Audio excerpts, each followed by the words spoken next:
Hello, my name is Muhammad ZULKFLI. So I will be the representative for my group for the activity 10. So I will assume this activity as a practice for my persuasive speech. So the title of my persuasive speech is "Should limiting the use of plastic in campus be everyone's responsibility?" So for the attention getter sentence, when you hear the term polluted plastics, I can tell you the exact picture that just popped into about 10 about your heads. You have all heard of how plastics are affecting our marine life and the poor sea turtle.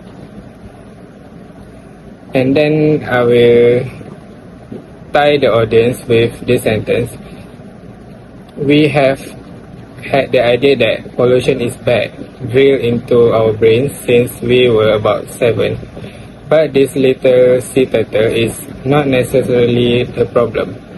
It's much bigger than him. And then I will reveal the topic.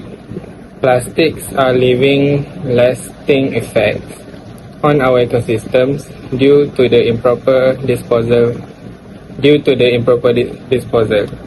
Plastic production also uses up many of our natural resources.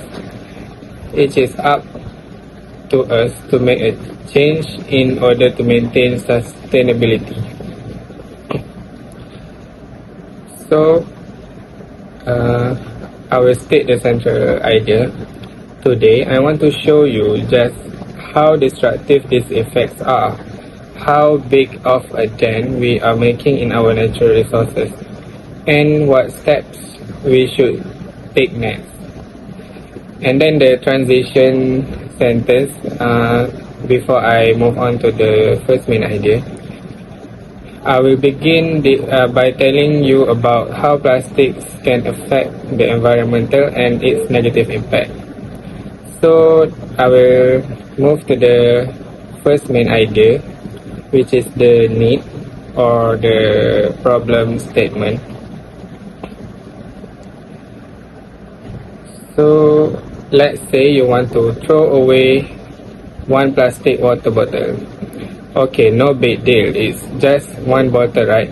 According to Hannah Ellsbury in her article, the problem with plastic, for every 6 water bottles we use, only one makes it to the recycling bin. The rest are sent to the landfills, or even worse, they end up as trash on the land and in rivers, lakes and the ocean. Malaysia is entirely surrounded by the ocean based on an article that I have read in Berita Harian.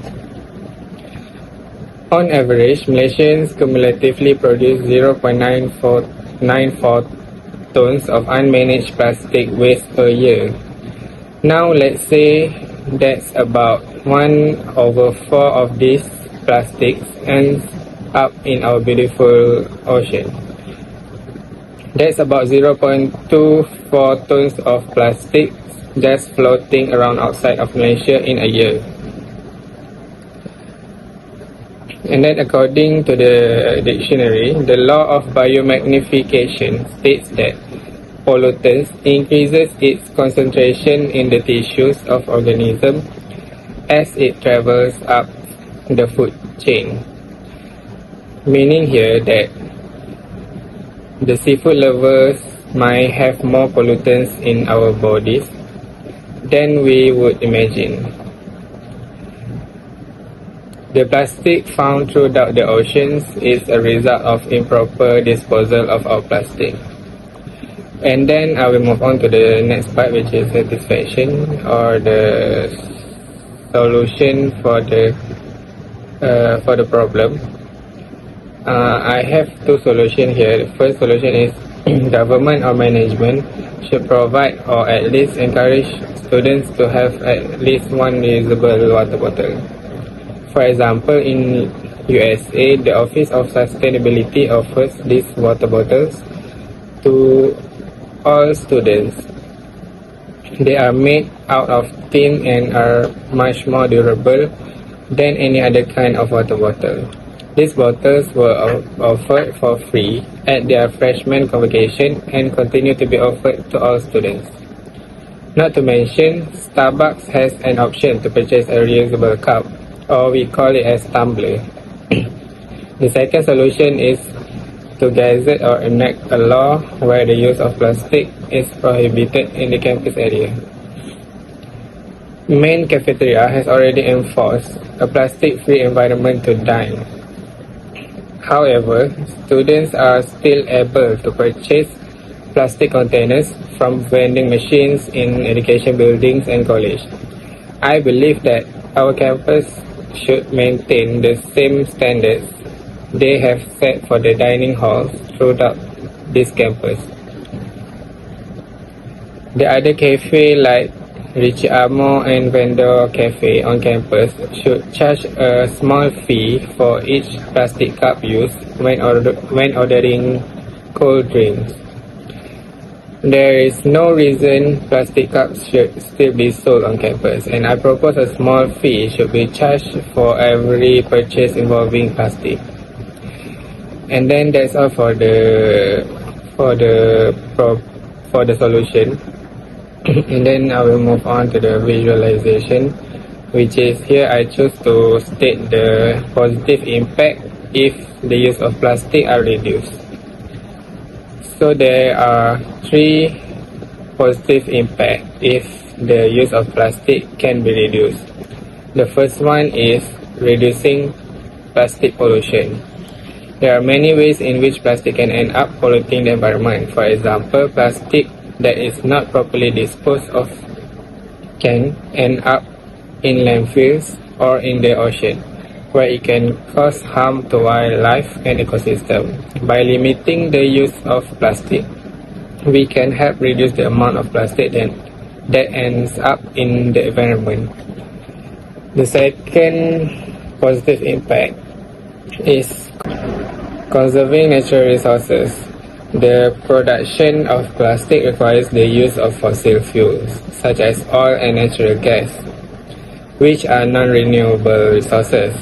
When we use plastic products, we are using up these limited resources, which will eventually run out.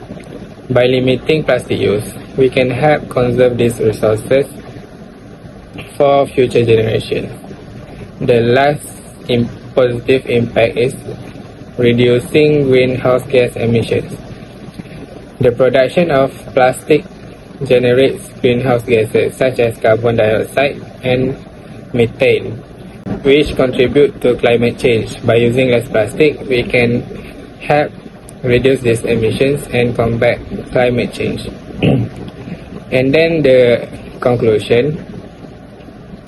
Now I'm hoping that you are interested in doing something to help cut down on the pollutants entering not only your body, but millions of aquatic sea creatures as well. You know the harmful effects of plastic on our environment, and you know the dent we put in our planet in the production of these goods. We should all make an effort to use reusable water bottles. However, if we must to recycle our plastic waste, we must put an end to the era of plastic so the turtle can swim freely, but only our generation can do so. I think that's all from me.